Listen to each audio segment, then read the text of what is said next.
ഇന്ന് ഏതാണ് ഈ ദിവസം ഈ ശുശ്രൂഷയ്ക്ക് വേണ്ടി നൽകേണ്ടത് എന്ന് പ്രാർത്ഥിച്ചപ്പോൾ ദൈവത്തിൻ്റെ പരിശുദ്ധാത്മാവ് ചൂട് കാണിച്ചു തന്ന വചനമാണ് വിശുദ്ധ മത്തായിയുടെ സുവിശേഷം 9-ാം അധ്യായം 36-ാമത്തെ തിരുവചനം. ഈ വചനത്തെ ഓർത്ത് വലതുകരം ഉയർത്തി നന്ദിയോടെ പറയാമോ? ഹല്ലേലൂയ. ആ വചനത്തിൻ്റെ അവസാന ഭാഗമാണ് നമ്മൾ കാണുക. ആ വചനം ഇപ്രകാരമാണ്: ജനക്കൂട്ടങ്ങളെ കണ്ടപ്പോൾ. ആരെ കണ്ടപ്പോഴാണ്? അതായത് കർത്താവിന് ജനക്കൂട്ടങ്ങളെ കണ്ടപ്പോൾ ഉണ്ടായ ഒരു മനോഭാവം. ഈ മനോഭാവത്തെക്കുറിച്ചാണ് സ്നേഹമുള്ളവരെ മത്തായി 9:36 വചനം പറയുക. ജനക്കൂട്ടങ്ങളെ കണ്ടപ്പോൾ യേശുവിന് അവരുടെ മേൽ എന്ത് തോന്നി എന്ന വചനം പറയുക? അനുകമ്പ തോന്നി. ആ വാക്കൊന്ന് പറഞ്ഞേ. ഒന്ന് പരസ്പരം നോക്കി ആ വാക്കൊന്ന് പറഞ്ഞേ. ചിലര് നോക്കി പറഞ്ഞപ്പോൾ അനുകമ്പയോട് കൂടി പറഞ്ഞില്ല കേട്ടോ. ആ വാക്ക് അനുകമ്പയോട് കൂടി തന്നെ നോക്കി പറയണം. പരസ്പരം നോക്കി ഒന്ന് പുഞ്ചിരിച്ച് പറഞ്ഞേ. ആ വാക്കെന്താണ്? അനുകമ്പ തോന്നി.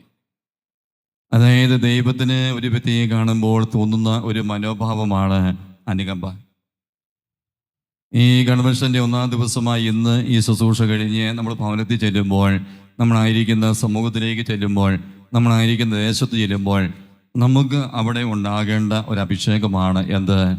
അനുകമ്പ.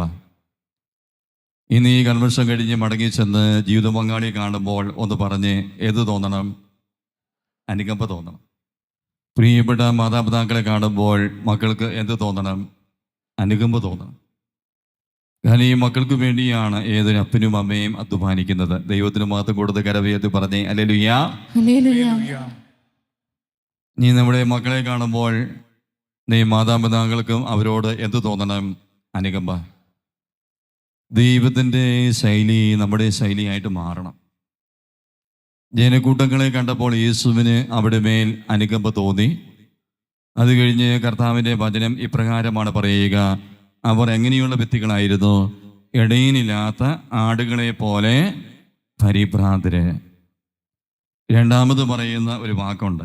പരിഭ്രാന്തര് കഴിഞ്ഞ് പറയുന്ന വാക്കാണ് നമ്മൾ ഈ ദിവസം ധ്യാനിക്കാൻ വേണ്ടി എടുക്കുന്ന, ശുശ്രൂഷിക്കാൻ വേണ്ടി എടുക്കുന്ന ഭാഗം. രണ്ടാമത് വചനം പറയുന്നു, അവരാരായിരുന്നു? നിസ്സഹായരായിരുന്നു. ആ വാക്കൊന്ന് പറയാമോ? ആരായിരുന്നു? കരമുയർത്തി പറഞ്ഞേ, അവരാരായിരുന്നു? ഈ കൺവെൻഷൻ്റെ ഈ ആദ്യ ദിനത്തിൻ്റെ ഈ ശുശ്രൂഷയിലായിരിക്കുമ്പോൾ ഇവിടെ ഇരിക്കുന്ന ഓരോ വ്യക്തിയുടെയും ജീവിത മേഖലയിൽ, ഞാനാകുന്ന വൈദികൻ്റെ ജീവിത മേഖലയിൽ ഈ ഇരിക്കുന്ന എനിക്ക് നിങ്ങൾക്കും എന്ത് അനുഭവപ്പെടാറുണ്ട്? നിസ്സഹായ അവസ്ഥ വെളിപ്പെടാറുണ്ട്. നിസ്സഹായ അവസ്ഥ വെളിപ്പെടുകയാണ്. നമുക്കൊരു ചുവട് മുന്നോട്ട് വയ്ക്കാൻ പോലും സാധിക്കാതെ നിസ്സഹായ അവസ്ഥ. ഒരിക്കലും ഒരു ക്രിസ്ത്യൻ ധ്യാന ശുശ്രൂഷ നടക്കുമ്പോൾ ആ ധ്യാനത്തിൽ പങ്കെടുക്കുന്ന മക്കളെ കാണുമ്പോൾ അതിലൊരു 7-ാം ക്ലാസ് പഠിക്കുന്ന ഒരു ആൺകുട്ടി, സ്നേഹമുള്ളവരെ, ഈ മകൻ എൻ്റെ സമയവും വന്ന് ഞാൻ ഈ മകനോട് ചോദിച്ചു, മോനെ ഏതിനു വേണ്ടിയാണ് പ്രാർത്ഥിക്കേണ്ടത്? മോൻ്റെ നിയോഗം എന്താ? നന്നായി പഠിക്കാൻ വേണ്ടിയാണോ? ഏതെങ്കിലും വിഷയം പഠിക്കാൻ മോനെ ബുദ്ധിമുട്ടുണ്ടോ? ഞാൻ ഏതിനു വേണ്ടിയാണ് പ്രാർത്ഥിക്കേണ്ടത് എന്ന് ഈ മകനോട് വീണ്ടും വീണ്ടും ചോദിക്കാൻ കാരണം, ഈ മകൻ സ്നേഹമുള്ളവരെ എന്നെ സമീപിച്ചു കഴിഞ്ഞ് ഒരു വാക്ക് പോലും പറയാതെ ഈ മകൻ കരഞ്ഞുകൊണ്ടിരിക്കുകയാണ്. അതായത് ഈ മകൻ ഒരു വാക്ക് പോലും പറയാൻ സാധിക്കുന്നില്ല. ഞാൻ അങ്ങനെയുള്ള അനേകം ദൈവമക്കളെ കാണാറുണ്ട്. അതായത് അവർക്ക് അവരുടെ ജീവിതത്തിൻ്റെ ആ മേഖല, ആ വേദന, ആ നൊമ്പര്, ആ രോഗമൊന്നും പറയാൻ സാധിക്കുന്നില്ല. പറയാൻ സാധിക്കാത്ത രീതിയിൽ അവരാരാണ്? നിസ്സഹായരാണ്. ആ വാക്കൊന്ന് പറഞ്ഞേ, ആരാണ്? വലുതുകൾ ഉയർത്തി പറഞ്ഞേ ഹല്ലേലൂയ. അപ്പൊ ഞാൻ ഈ പ്രിയപ്പെട്ട മകനെ ചേർത്ത് പിടിച്ച് ചോദിച്ചു, മോൻ എന്തിനാണ് കരയുക? എന്തിനു വേണ്ടിയാണ് അച്ഛൻ പ്രാർത്ഥിക്കേണ്ടത്? ഈ സമയം ഈ മകൻ ഏങ്ങനടിച്ച് ഒന്നും സംസാരിക്കാൻ സാധിക്കാതെ കരയുകയാണ്. അത് കഴിഞ്ഞ് വീണ്ടും വീണ്ടും ചോദിച്ചപ്പോൾ കണ്ണുനീരോടെ ആ മകൻ എന്നോട് പറഞ്ഞു, 7-ാം ക്ലാസ്സിൽ പഠിക്കുന്ന മകനാണെന്ന് നിങ്ങൾ ഓർക്കണം കേട്ടോ. ഈ മകൻ എന്നോട് പറഞ്ഞു, അച്ഛാ, ഞങ്ങൾ എങ്ങനെയാണ് ഞങ്ങളുടെ ചേച്ചിയെ ഇനി പഠിപ്പിക്കുക? 7ാം ക്ലാസ് പഠിക്കുന്ന ഈ ആൺകുട്ടി, ഈ മകൻ തൻ്റെ ചേച്ചിയും ഓർത്താണ് ഇങ്ങനെ കരഞ്ഞുകൊണ്ടിരിക്കുക. ഈ കരഞ്ഞുകൊണ്ട് ഈ മകൻ പറയുന്ന ഒരു വാക്കിതാണ്, പ്രിയമുള്ളവരെ, അച്ഛാ, ഞങ്ങൾ എങ്ങനെയാണ് ഞങ്ങളുടെ എൻ്റെ ചേച്ചി ഇനി പഠിപ്പിക്കുക? അപ്പോൾ ഞാൻ ചോദിച്ചു, ചേച്ചി എന്തെടുക്കുകയാണ്? അപ്പോൾ ഈ കുട്ടി കരഞ്ഞോണ്ട് പറഞ്ഞ, അച്ഛാ, +2 പഠനം കഴിഞ്ഞു. ഹല്ലേലൂയ. അത് കഴിഞ്ഞ് കരഞ്ഞുകൊണ്ട് തന്നെ ഈ മകൻ ചേച്ചിയെ കുറിച്ച് പറഞ്ഞ, അച്ഛാ, എൻ്റെ ചേച്ചിക്ക് എല്ലാ വിഷയത്തിനും A+ ഉണ്ട്. അത് കൈയടിച്ച് ആ കുട്ടിയെ ഓർത്ത് കൈയടിച്ച് ദൈവത്തിന് മാത്രം കൊടുത്തു. അപ്പോൾ നന്നായി പഠിക്കുന്ന ചേച്ചിയാണ്, മകളാണ് കേട്ടോ. അപ്പോൾ ഈ ആങ്ങള, ഈ സഹോദരൻ ഈ ചേച്ചിയെ കുറിച്ച് ഇങ്ങനെ പറഞ്ഞു തുടങ്ങുമ്പോൾ ആ മകൻ വീണ്ടും വീണ്ടും കരയുകയാണ്. വീണ്ടും വീണ്ടും കരഞ്ഞ് ആ മകൻ വീണ്ടും ആവർത്തിക്കുന്ന വാക്കിതാണ്, അച്ഛാ, ഞങ്ങൾ എങ്ങനെയാണ് ഇനി ഞങ്ങളുടെ ചേച്ചിയെ പഠിപ്പിക്കുക? അപ്പം ഞാൻ ചോദിച്ചു, മോനെ, ചേച്ചിക്ക് പഠിക്കാൻ ബുദ്ധിമുട്ടായിട്ട് എന്താ ഇനിയുള്ളത്? അപ്പോൾ എങ്ങനെ അടിച്ചുകൊണ്ട്, നിങ്ങൾ അറിയണം കേട്ടോ, 7ാം ക്ലാസ്സിൽ പഠിക്കുന്നൊരു കുട്ടിയാണ്. ആ കുട്ടി എങ്ങനെ അടിച്ചുകൊണ്ട് പറഞ്ഞ, അച്ഛാ, എൻ്റെ ചേച്ചി നേഴ്സിംഗ് പഠിക്കാൻ വേണ്ടി പോകാനിരിക്കുകയാണ് അച്ഛാ. ഈ പെൺകുട്ടിക്ക് BS നേഴ്സിംഗ് പഠിക്കാൻ വേണ്ടി അഡ്മിഷൻ കിട്ടി. നല്ല ഒരു പ്രശസ്തമായ ഒരു നേഴ്സിംഗ് കോളേജിലാണ് അഡ്മിഷൻ കിട്ടിയത്. ചേർത്ത് പറയാം, ഹല്ലേലൂയ. ഹല്ലേലൂയ. അപ്പം ഈ കുട്ടിയെ പഠിപ്പിക്കാൻ ആവശ്യമായ ഫീസിൻ്റെ ആദ്യ ഗഡു അടയ്ക്കണം. അപ്പം ഈ തുക അടയ്ക്കാൻ ഈ വീട്ടുകാരെ കൊണ്ട് യാതൊരു നിർവാഹവുമില്ല. ഈ കുടുംബത്തിന് സാമ്പത്തികമായ ഒരു വലിയൊരു ബാധ്യത, ഒരു കടബാധ്യത ഈ അടുത്ത കാലത്ത് സംഭവിച്ചു. ഈ കുടുംബത്തിൻ്റെ വലിയൊരു അത്താണിയായ അപ്പൻ ചെയ്യുന്ന തൊഴിലെല്ലാം, ചെയ്യുന്ന ജോലിയെല്ലാം, ചെയ്യുന്ന ബിസിനസ്സെല്ലാം അത് പരാജയപ്പെട്ടു. അപ്പം ഈ കുടുംബം, പ്രിയമുള്ളവരെ, സാമ്പത്തികമായി തീർന്നു പോയ ഒരവസ്ഥയിലാണ്. അപ്പം ഈ ചേച്ചി, ഈ മകളെ, ഈ മൂത്ത മകളെ, 2 മക്കളാണ്. ഈ മൂത്ത പെൺകുട്ടിയാണ്, +2 കഴിഞ്ഞു, നേഴ്സിങ്ങിന് പോകാൻ വേണ്ടി ആ കുട്ടി ഇരിക്കുന്നു. ഈ സമയം രണ്ടാമത്തെ ആള് ഈ മകനാണ്, 7ാം ക്ലാസ്സിൽ പഠിക്കുന്നു. ആ കുടുംബത്തെ ഓർത്ത് നന്ദിയുടെ കരവയ്യത്തെന്ന് പറഞ്ഞേ, ഹല്ലേലൂയ. ഹല്ലേലൂയ. അപ്പം ഈ പെൺകുട്ടിയെ പഠിപ്പിക്കാൻ വേണ്ടി, ഫീസ് അടയ്ക്കാൻ വേണ്ടി അവർ കണ്ടത്, ഈ അമ്മയുടെ കൈവശം അല്പം സ്വർണമുണ്ടായിരുന്നു. ഈ അമ്മയുടെ കൈവശമുള്ള സ്വർണം, 1-2 ചെറിയ മോതിരം, ചെറിയ മാല, 1-2 ചെറിയ വള, ഇതിനെ കൊണ്ടുപോയി ഒന്നെങ്കിൽ പണയം വയ്ക്കുകയോ അല്ലെങ്കിൽ വിൽക്കുകയോ ചെയ്ത് കഴിഞ്ഞ് ആ കിട്ടുന്ന സമ്പത്ത് കൊണ്ട് വേണം ഈ ചേച്ചിയെ പഠിപ്പിക്കാൻ ആവശ്യമായ ഫീസ്, ബാക്കി പറഞ്ഞ ഫീസ് അടയ്ക്കാൻ.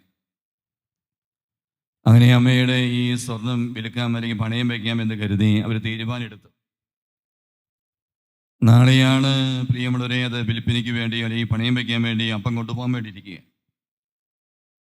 എന്നാൽ ഈ പണയം വയ്ക്കുന്നതിനെയോ അല്ലെങ്കിൽ വിൽക്കുന്നതിൻ്റെയോ തലേ ദിവസം രാത്രി ആ വീട്ടിൽ ഒരു മോഷ്ടാവ് കയറി. ഈ ചേച്ചിയെ പഠിപ്പിക്കാൻ ആവശ്യമായി കരുതി വെച്ചിരുന്ന ആകെ സമ്പത്തുണ്ടായിരുന്നത് ഈ സ്വർണം ആ മോഷ്ടാവ് എടുത്തുകൊണ്ട് പോയി. ഈ സ്വർണം നഷ്ടപ്പെട്ടു പോയിട്ട് നിങ്ങൾ അറിയണം, 1 മാസം കഴിഞ്ഞു. 1 മാസം കഴിഞ്ഞിട്ട് 7ാം ക്ലാസ് പഠിക്കുന്ന ഈ കുട്ടി ധ്യാനത്തിന് വരുമ്പോൾ ഈ ചേച്ചിയെ പഠിപ്പിക്കാൻ വിടാൻ സാധിക്കാതെ ആ കുടുംബം ഭാരപ്പെടുമ്പോൾ 7ാം ക്ലാസ് പഠിക്കുന്ന ഈ മകൻ ആർത്തലച്ച് കരയുക ആ കുടുംബത്തിൻ്റെ സാമ്പത്തികമായ നിസ്സഹായ അവസ്ഥയെ ഓർത്താണ്. ഒരു വിടുതലിന് വേണ്ടി കരവയ്യെത്തിയെന്ന് പറഞ്ഞേ, ഹല്ലേലൂയ. സ്വരമേത്തി പറഞ്ഞേ, ഹല്ലേലൂയ. ഹല്ലേലൂയ. ഞാനത് ഇന്നും എൻ്റെ മനസ്സിൽ കിടക്കുന്ന ഒരു ചിന്തയും നൊമ്പരമാണ്. അതായത് കുടുംബത്തിലുണ്ടായ, മാതാപിതാക്കളുണ്ടായ അല്ലെങ്കിൽ ചേച്ചിക്ക് പഠിക്കാൻ ആവശ്യമായ സമ്പത്ത് നഷ്ടപ്പെട്ടു പോയപ്പോൾ അത് കുടുംബത്തിൻ്റെ വലിയൊരു നിസ്സഹായ അവസ്ഥയായി മാറിയപ്പോൾ ഈ നിസ്സഹായ അവസ്ഥയുടെ നൊമ്പരം, ആ വേദന ആ കുടുംബത്തിലെ ഏറ്റവും ഇളയ മകനായ 7ാം ക്ലാസ് പഠിക്കുന്ന ഈ മകൻ വരെ, സ്നേഹമുള്ളവരെ, അത് ഏറ്റെടുക്കുകയാണ്. ഇന്ന് മത്തായിയുടെ സുവിശേഷം 9-ാം അധ്യായം 36-ാം വചനത്തിൻ്റെ അവസാന ഭാഗത്ത് വചനം പറയുന്നു, നമ്മൾ ആരാണ്? നിസ്സഹായരാണ്. ഒരു വിടുതലിന് വേണ്ടി കരവയ്യെത്തുന്നു പറഞ്ഞേ, ഹല്ലേലൂയ. ഇവിടെ ഇരിക്കുന്ന അനേക ജീവിതങ്ങൾ നിസ്സഹായ അവസ്ഥയിലാണ്. ഒരിക്കലൊരു വ്യക്തി എന്നോട് പറഞ്ഞു, അച്ഛാ, കഴിഞ്ഞ 17-18 വർഷമായി മദ്യപാനം എന്ന തിന്മയ്ക്ക് അടിമപ്പെട്ട് ഞാൻ ജീവിക്കുന്നു. അച്ഛൻ, ഞാൻ ഈ മദ്യപാനം ഉപേക്ഷിക്കാൻ ആഗ്രഹമുണ്ട്. എന്നാൽ ഈ തിന്മ പലപ്പോഴും ഉപേക്ഷിക്കാൻ സാധിക്കാതെ ഞാൻ വീണ്ടും ഈ പാപത്തിലേക്ക് പോകുന്നു. ഞാൻ ഈ പാപമേഖലയിൽ നിസ്സഹായനായി മാറുകയാണ്. ചില വ്യക്തികൾ കടന്നു വന്ന് പറയാറുണ്ട്, അച്ഛ, പഠിക്കാനുള്ള ആഗ്രഹമുണ്ട്, പക്ഷേ പഠിച്ചെടുക്കാൻ സാധിക്കുന്നില്ല. പഠിക്കണമെന്ന് ചിന്ത വരുന്ന സമയം തന്നെ മൊബൈൽ ഫോൺ ഉപയോഗിക്കണമെന്ന് ചിന്ത വരുന്നു. നീ പിന്നെ മൊബൈൽ എടുത്തുകൊണ്ട് മാറിപ്പോവുകയാണ്. ഒരിക്കലൊരു കുട്ടി വാപ്പിട്ട് കരഞ്ഞ് പറഞ്ഞ, അച്ഛ, നാളെ എൻ്റെ 10ാം ക്ലാസ്സിലെ വാർഷിക പരീക്ഷ ആരംഭിക്കുകയാണ്. അന്ന് അതിൻ്റെ തലേ ദിവസം വന്ന് പ്രാർത്ഥന ചോദിക്കുമ്പോൾ ഈ കുട്ടി കരഞ്ഞുകൊണ്ട് വാപ്പിട്ട് കരഞ്ഞ് പറയുന്നൊരു വാക്ക്, അച്ഛ, നാളെ 10ാം ക്ലാസ്സിലെ വാർഷിക പരീക്ഷ ആരംഭിക്കുന്നു, പക്ഷേ എനിക്ക് അതറിയാം, അത് പരീക്ഷയുണ്ട് എന്ന് എനിക്കറിയാം, ഇതെൻ്റെ ജീവിതത്തിന് ഏറ്റവും പ്രധാനപ്പെട്ട മേഖലയാണെന്ന് എനിക്കറിയാം, പക്ഷേ അച്ഛ, എൻ്റെ കയ്യിലിരിക്കുന്ന ഈ ഫോണൊന്ന് താഴെ വെക്കാൻ എന്നെ കൊണ്ടാവുന്നില്ല. അച്ഛൻ, ഞാൻ ഈ സമയം ഈ ഫോണിൽ തന്നെ നോക്കിക്കൊണ്ടിരിക്കുകയാണ്. അപ്പോൾ ഈ ശുശ്രൂഷയിലായിരിക്കുന്ന ഓരോ വ്യക്തിയുടെ ജീവിതത്തിലേക്കും കുടുംബത്തിലേക്കും നാം ആയിരിക്കുന്ന സമൂഹത്തിലേക്കും ഞാനും നിങ്ങൾ വന്ന് തിരിഞ്ഞു നോക്കിയാൽ ഈ ഇരിക്കുന്ന അമ്മയൊക്കെ നിസ്സഹായപ്പെടുത്തുന്ന അനേകം കാര്യങ്ങൾ എവിടെയുണ്ട്? ജീവിതത്തിലുണ്ട്. അത് കർത്താവിന് കാണിച്ചു വെച്ച് വലതുകരം ഉയർത്തി പ്രാർത്ഥിച്ചു പറയാമോ? ഹല്ലേലൂയാ, ഹല്ലേലൂയാ. ഈ ഇരിക്കുന്ന ഓരോ വ്യക്തിയിലേക്കും ഓരോ കുടുംബത്തിലേക്കും ഓരോ സമൂഹത്തിലേക്കും വന്നു ചേരേണ്ട ഒരു ചിന്തയാണ്, ദൈവതുരുമ്പിലായിരിക്കുമ്പോൾ ഏതാണ് എൻ്റെ നിസ്സഹായ അവസ്ഥ? എൻ്റെ ജീവിതത്തിൽ നിസ്സഹായ അവസ്ഥ ഏതെങ്കിലും ഉണ്ടോ? 7ാം ക്ലാസ്സിൽ പഠിക്കുന്ന ഈ മകനെ സംബന്ധിച്ചും ആ കുടുംബത്തെ സംബന്ധിച്ച നിസ്സഹായ അവസ്ഥ, നീ ആ കുടുംബത്തിലെ മൂത്ത മകളെ പഠിപ്പിക്കാൻ ആവശ്യമായ ഉണ്ടായിരുന്ന ആകെ സമ്പത്ത് നഷ്ടപ്പെട്ടു പോയി. ഇനി എങ്ങനെയാണ് ഈ മകളെ പഠിപ്പിക്കാൻ സാധിക്കുക? ഈ നിസ്സഹായ അവസ്ഥ ഈ മകൻ തിരിച്ചറിയുന്നു. ഈ മകൻ ആ നിയോഗം പറയുന്നു. ഈ മകൻ ആ നിയോഗം പറഞ്ഞ് തമ്പുരാന്റെ മുമ്പിലെ കണ്ണുനീരോടെ പ്രാർത്ഥന ചോദിക്കും. ദൈവം ആ നിസ്സഹായ അവസ്ഥയെ എന്ത് ചെയ്യും? എടുത്തു മാറ്റും, സ്പർശിക്കും.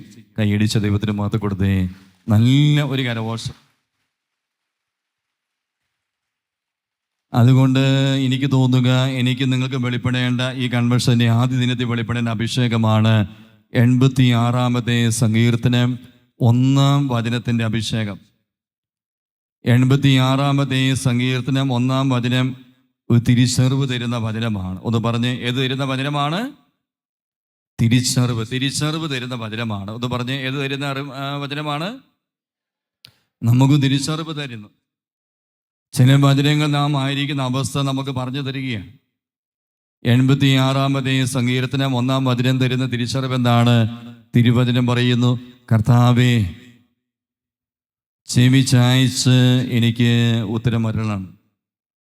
ഞാൻ ആരാണ്? ഞാൻ ദരിദ്രനും നിസ്സഹായനുമാണ്. ആ വാക്കൊന്ന്, ഞാൻ ആരാണ്? ഞാൻ ദരിദ്രനും നിസ്സഹായനുമാണ്. വലതുകരം ഒന്ന് ഉയർത്തിപ്പിടിക്കാമോ?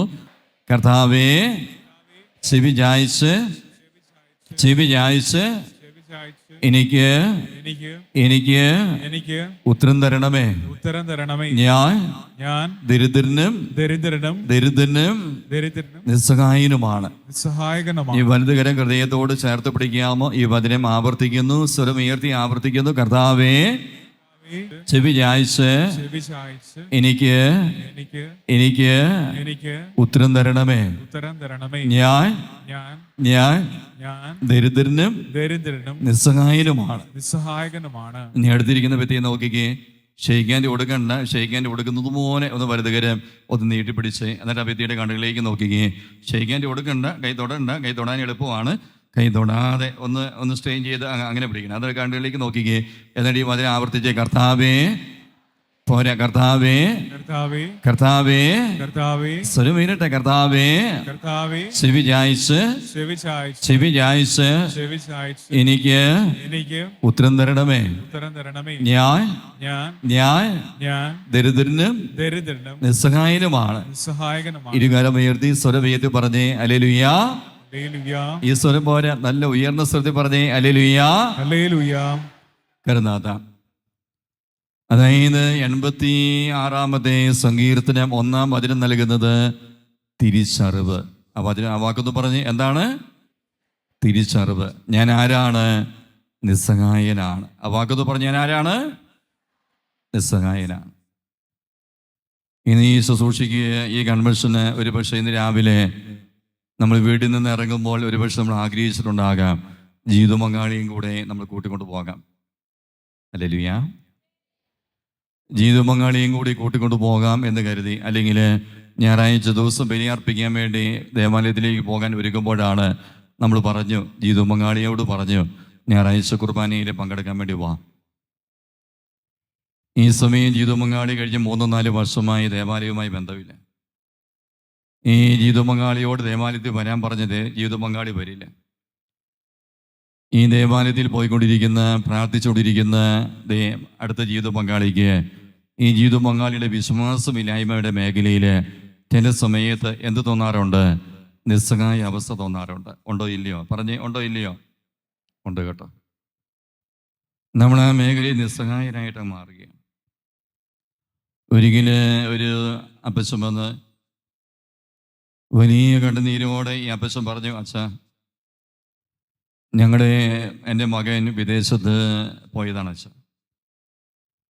എൻ്റെ മകൻ വിദേശത്ത് പോയിട്ട് അപ്പം പറഞ്ഞു, അച്ഛാ 8 വർഷമായി. ഈ മകൻ വിദേശത്ത് 8 വർഷമായിട്ട് കഴിയുമ്പോൾ ഈ അപ്പനും ഈ അമ്മയ്ക്കും ഈ വീട്ടുകാർക്കും സന്തോഷം തോന്നേണ്ടതാണ്. പക്ഷേ ഈ അപ്പം പറഞ്ഞു, അച്ഛാ, ഞങ്ങൾ എന്ത് ചെയ്യണമെന്നറിയാതെ വലിയൊരു പ്രതിസന്ധിയിൽ നിസ്സഹായ അവസ്ഥയിലാണ് അച്ഛാ.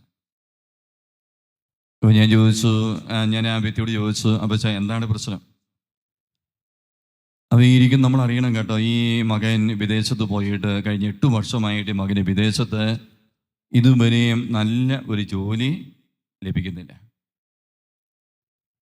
ഈ മകന് ആ വിദേശ രാജ്യത്ത് ജീവിച്ചു പോകാനുള്ള സമ്പത്ത് പോലും ലഭിക്കുന്നില്ല. ഈ ഇരിക്കും നിങ്ങൾക്ക് ഒരു പക്ഷേ വിശ്വസിക്കാൻ പറ്റുമോ? വീട്ടിൽ നിന്ന് ഓരോ മാസവും അയച്ചു കൊടുക്കണം വിദേശത്തേക്ക്. അങ്ങനെ കഴിഞ്ഞ 8 വർഷമായിട്ട് ഈ വീട്ടിൽ നിന്ന് അയച്ചു കൊടുത്ത തുക 1.5 കോടി രൂപയാണ്. വിദേശത്ത് പോയി അവിടുന്ന് 1.5 കോടി വീട്ടിലേക്കല്ല കിട്ടിയത്. വിദേശത്തേക്ക് പോയി, പക്ഷേ ആ മകനെ അവിടെ ജോലി കിട്ടാതെ വന്നപ്പോൾ ഇന്ന് കിട്ടും നാളെ കിട്ടും എന്ന പ്രതീക്ഷയോടെ മുന്നോട്ട് പോകുന്നു. പക്ഷേ ആ ജോലി കിട്ടാതെ വരുമ്പോൾ വീട്ടിൽ നിന്ന് അയച്ചു കൊടുക്കണം. അങ്ങനെ 1.5 കോടി രൂപയുടെ വലിയൊരു ബാധ്യതയിലാണ് ഈ കുടുംബം. ഈ അപ്പൻ കരഞ്ഞുകൊണ്ട് എൻ്റെ വലതുകൈ പിടിച്ച് പറഞ്ഞു, അച്ഛാ, ഞങ്ങളിനി എന്താണ് ചെയ്യുക? നിങ്ങൾ പറഞ്ഞ് ഈ അപ്പനും ഈ കുടുംബവും ഈ മകനും ഏതവസ്ഥയിലാണ്? പറഞ്ഞ് ഏതവസ്ഥയിലാണ്? നിസ്സഹായ അവസ്ഥയാണ്. ഇങ്ങനെയുള്ള അവസ്ഥ ഉണ്ടാകാറുണ്ടോ ഇല്ലയോ? പറഞ്ഞ് ഉണ്ടോ ഇല്ലയോ? ഉണ്ടോ ഇല്ലയോ? ഉണ്ട് കേട്ടോ. ഈ സമയം ഇവിടെ ഇരിക്കുമ്പോൾ ഉറങ്ങാതിരിക്കണമെങ്കിൽ ചില വ്യക്തികൾ ഏതെങ്കിലും കസേരയിൽ എപ്പോൾ ഇരുന്നാലും ഉറങ്ങിപ്പോകുന്നവരുണ്ട് കേട്ടോ. ചിലർ പറയാറുണ്ട്, അച്ഛാ കസേര ഇരിക്കേണ്ട, നിന്നാൽ മതി, പ്രാർത്ഥന എന്ന് കേട്ടാൽ ഉറങ്ങിപ്പോകുന്നവരുണ്ട്. ഹല്ലേലൂയ. അത് ഏതവസ്ഥയാണ്? നമ്മുടെ നിസ്സഹായ അവസ്ഥയാണ്. ഒന്ന് കരവീഴ്ത്തി സർവീത്തി പറഞ്ഞേ ഹല്ലേലൂയ. ഹല്ലേലൂയ. അപ്പൊ ജീവിതത്തിന്റെ ഏത് മേഖലയിലാണ് ഞാൻ നിസ്സഹായ അവസ്ഥയിലായിരിക്കുക? ഈ നിസ്സഹായ അവസ്ഥ വചനം പറയുന്നു, നമ്മൾ എന്ത് ചെയ്യണം? അത് കണ്ടെത്തണം. കരവീഴ്ത്തി സ്വരവീഴ്ത്തി പറഞ്ഞേ ഹല്ലേലൂയ. ഹല്ലേലൂയ. ജീവനോട് പറഞ്ഞേ ഹല്ലേലൂയ. ഹല്ലേലൂയ. 86-ാമത്തെ സങ്കീർത്തനം 1-ാം വചനം പറയുന്നു, ഞാൻ ആരാണ്? ഞാൻ നിസ്സഹായനാണ് ദൈവമേ. കരവീഴ്ത്തി വിടുതലിന് വേണ്ടി പറഞ്ഞേ ഹല്ലേലൂയ. ഹല്ലേലൂയ. നീ 88-ാമത്തെ സങ്കീർത്തനം ഒന്ന് പറഞ്ഞേ. ഏത് സങ്കീർത്തനമാണ്? 88-ാമത്തെ സങ്കീർത്തനം 15-ാമത്തെ വചനം പറയുന്നു. അവിടെ വചനം ഇങ്ങനെയാണ് പറയുക, ഞാൻ നിസ്സഹായനാണ് എന്ന് വചനം അവസാന ഭാഗം പറയുന്നുണ്ട്. ഞാൻ ആരാണ്? നിസ്സഹായനാണ്. അതായത് ബൈബിൾ വചനം വായിക്കുമ്പോൾ മറിക്കുമ്പോൾ കാണാൻ സാധിക്കുന്ന വലിയ ഒരു നൊമ്പര വേദനയുടെ മേഖലയാണ് ഈ നിസ്സഹായ അവസ്ഥ. വിടുതലിന് വേണ്ടി കരവീഴ്ത്തി പറഞ്ഞേ ഹല്ലേലൂയ. ഹല്ലേലൂയ. നീ വീണ്ടും വചനം വായിക്കുമ്പോൾ നെഹെമീയ പ്രവാചകന്റെ പുസ്തകത്തിന്റെ പേരെന്ന് പറഞ്ഞേ. നെഹെമീയ പ്രവാചകന്റെ പുസ്തകം 5-ാമത്തെ അധ്യായം 5-ാം വചനം. നെഹെമീയയുടെ പുസ്തകം 5-ാം അധ്യായം 5-ാം വചനത്തിന്റെ അവസാന ഭാഗം നമുക്ക് കാണാൻ സാധിക്കും. അവിടെ തിരുവചനം പറയുന്നുണ്ട്, ദൈവമേ, ഞങ്ങൾ ആരാണ്? നിസ്സഹായരാണ്. ആ വാക്കെന്ന് പറഞ്ഞാൽ ഞങ്ങൾ ആരാണ്? നോക്കിയും അതിന് വീണ്ടും വീണ്ടും വീണ്ടും വീണ്ടും വീണ്ടും പറയുന്നൊരു കാര്യമാണ്, മനുഷ്യരായ നമ്മൾ ആരാണ്? നിസ്സഹായരാണ്. ഒന്ന് സ്വരമുയർത്തി കരമുയർത്തി പറഞ്ഞേ ഹല്ലേലൂയ. നീ 35-ാമത്തെ സങ്കീർത്തനം 12-ാം വചനത്തെ ഓർത്ത് കരമുയർത്തി സ്വരമുയർത്തി പറഞ്ഞേ ഹല്ലേലൂയ. എന്താണ് പ്രിയമുള്ളവരെ 35-ാമത്തെ സങ്കീർത്തനം 12-ാം വചനം പറയുക? ആ വചനത്തിൻ്റെ അവസാന ഭാഗം അവിടെ വചനം വായിക്കുമ്പോൾ കാണാൻ സാധിക്കുകയും, ദൈവമേ ഞാൻ നിസ്സഹായനായിരിക്കുന്നു. ആ വചനത്തിൻ്റെ ആദ്യ ഭാഗം ഇപ്രകാരമാണ്: നന്മയ്ക്ക് പ്രതിഫലമായി അവർ എനിക്ക് തിന്മ തരുന്നു. നന്മയ്ക്ക് പ്രതിഫലമായി അവർ എനിക്ക് തിന്മ തരുന്നു. ഈ കഴിഞ്ഞ ദിവസം ഒരു അമ്മയുടെ കണ്ണുനീര് കണ്ടതാണ്. ഈ അമ്മയുടെ കണ്ണുനീര്, ഈ അമ്മ ഒരു മകളെ പഠിപ്പിച്ച് വലിയൊരു നിലയിലേക്ക് ഉയർത്തിക്കൊണ്ട് വരികയാണ്. വലിയൊരു നിലയിലേക്ക് ഈ ഏക മകളെ പഠിപ്പിച്ച് ഉയർത്തിക്കൊണ്ട് വരുമ്പോൾ ഈ മകൾക്ക് തെറ്റായ ഒരു ബന്ധത്തിലേക്ക് ഈ മകൾ വഴുതി പോകും. ഈ അമ്മ കണ്ണുനീരോടെ ഈ മകളുടെ വലത് കൈ പിടിച്ച് പറഞ്ഞു, മോളെ, അമ്മ ജീവിച്ചത് മോൾക്ക് വേണ്ടിയാണ് കേട്ടോ. ഇവിടെ ഇരിക്കുന്ന ഏതൊരു അപ്പനും അമ്മയ്ക്ക് പറയാൻ സാധിക്കും, അഭിമാനത്തോടെ പറയാൻ സാധിക്കും, ഏത് ദിവസം വേണമെങ്കിലും പറയാൻ സാധിക്കും, മാതാപിതാക്കൾ ജീവിക്കുന്നത് മക്കൾക്ക് വേണ്ടി. കരമുയർത്തി സ്വരമുയർത്തി നന്ദിയോടെ പറഞ്ഞേ ഹല്ലേലൂയ. ഈ അമ്മ അഭിമാനത്തോടെ ജീവിച്ചത് ഈ മകൾക്ക് വേണ്ടിയാണ്. ഈ അമ്മയുടെ അധ്വാനം മുഴുവനും ഈ മകൾക്ക് വേണ്ടിയായിരുന്നു. എന്നാൽ ഈ മകൾ വളർന്ന് അല്പം വലുതായപ്പോൾ ഒരു അരുതാത്ത ഒരു ബന്ധത്തിലേക്ക് മകൾ വഴുതി മാറിയപ്പോൾ ഈ അമ്മയുടെ ഹൃദയം നൊന്തപ്പോൾ ഈ അമ്മ ഈ മകളെ സമീപിച്ച് പറഞ്ഞു, മോളെ, അമ്മയുടെ ഹൃദയം വേദനിക്കുന്നു. മോളെ, അമ്മയുടെ ഹൃദയം വേദനിക്കുക. എന്നാൽ ഈ അമ്മയുടെ ഹൃദയത്തിൻ്റെ വേദന ഈ മകൾക്ക് തിരിച്ചറിയാൻ സാധിക്കുന്നില്ല. ഈ മകൾ എന്തോ ആ തിന്മയെ ഉപേക്ഷിക്കാൻ മനസ്സ് വയ്ക്കുന്നില്ല. ഈ അമ്മ ആ സമയം എന്നോട് പറഞ്ഞു, വച്ചാ എൻ്റെ ജീവിതം നിസ്സഹായ അവസ്ഥയിലാണ്. അങ്ങനെ ജീവിതത്തിൻ്റെ അനേക മേഖലയിൽ നിസ്സഹായ അവസ്ഥയിൽ കഴിയുന്ന ജീവിതങ്ങളാണ് നമ്മുടെ ജീവിതത്തിൻ്റെ നിസ്സഹായമായ ഓരോ അവസ്ഥകൾ കണ്ടെത്തി ആർക്ക് സമർപ്പിക്കണം? യേശുവിന്. കരമുയർത്തി സ്വരമുയർത്തി പറഞ്ഞേ ഹല്ലേലൂയ. ഹല്ലേലൂയ. ജീവനോട് പറഞ്ഞേ ഹല്ലേലൂയ. ഹല്ലേലൂയ. ഞാൻ മുൻപ് പറഞ്ഞ് ആ അപ്പച്ചൻ്റെ മകൻ വിദേശത്ത് 8 വർഷമായി. അപ്പോൾ ഈ മകന് ഈ മാതാപിതാക്കളുടെ ആഗ്രഹം, ഇനി വിദേശത്ത് ഇത്രയും വർഷമായി നല്ല ജോലി ലഭിച്ചില്ല, ഇത്രയും ഭീമമായ ബാധ്യത കുടുംബത്തിൽ വന്നിരിക്കുന്നു, ഈ മകന് ഇനി എന്ത് ചെയ്താൽ മതി? നാട്ടിലേക്ക് തിരിച്ചു വന്നാൽ മതി. ഈ മകന് നാട്ടിൽ ജീവിക്കാൻ ആവശ്യമായ സമ്പത്തൊക്കെ ഉണ്ട്. എന്നാൽ ഈ മകന് വിദേശ രാജ്യത്ത് തന്നെ നിൽക്കുന്നത് കൊണ്ട്, നീ ഒരു ജോലി കിട്ടാതെ ഇങ്ങനെ നീണ്ടു പോകുന്നതുകൊണ്ട് ഈ വീട് ഒരു 1.5 കോടി രൂപയുടെ കടബാധ്യതയിലേക്ക് വന്നപ്പോൾ ഈ മകനോട് പറയുമ്പോൾ ഈ മകൻ തിരിച്ചു വരാൻ സ്നേഹമുള്ളവരെ എന്തോ കൂട്ടാക്കുന്നില്ല.